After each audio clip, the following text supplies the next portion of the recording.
Hi everyone, this is Mariah and this is my video study comparison.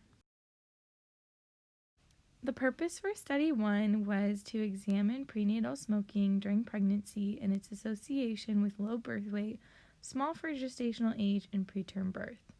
The purpose of study 2 was to examine smoking in the first trimester and its association with reduced birth weight, lung function, fetal growth, and how it relates to childhood respiratory outcomes.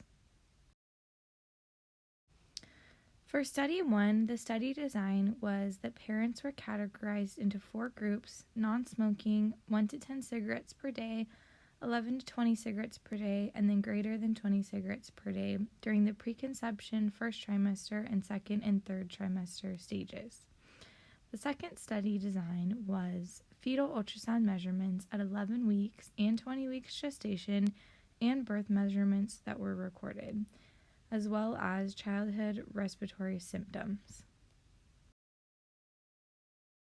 The study findings included in study 1 was that each cigarette per day in the third trimester is contributed to a 27-gram reduction in birth weight. The largest effect on the weight occurs during late pregnancy with an increased number of cigarettes.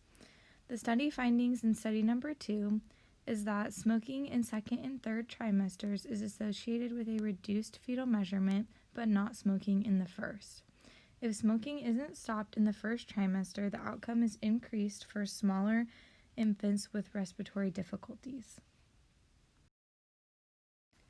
The validity of study 1 was that there was room for error because the questionnaire was performed at 6 months postpartum rather than tracked throughout the pregnancy, leaving room for a miscalculation. The amount of women smoking greater than 20 cigarettes a day in the second and third trimester is significantly lower than the rest of the study groups. In study number 2, there was a lack of description on the data collection strategy. Missing significant components needed to make definitive conclusions. Study 1 would benefit from further research by having a larger study group. Attempting to find and analyze birth outcomes from women who smoke greater than 20 cigarettes per day in their second and third trimester will make these claims hold more credibility. In study 2, it would benefit from further research because this is the oldest study that I have chose. If this study is conducted again with more modern research using more in-depth components, the statements claimed would be even stronger. Thank you so much for listening.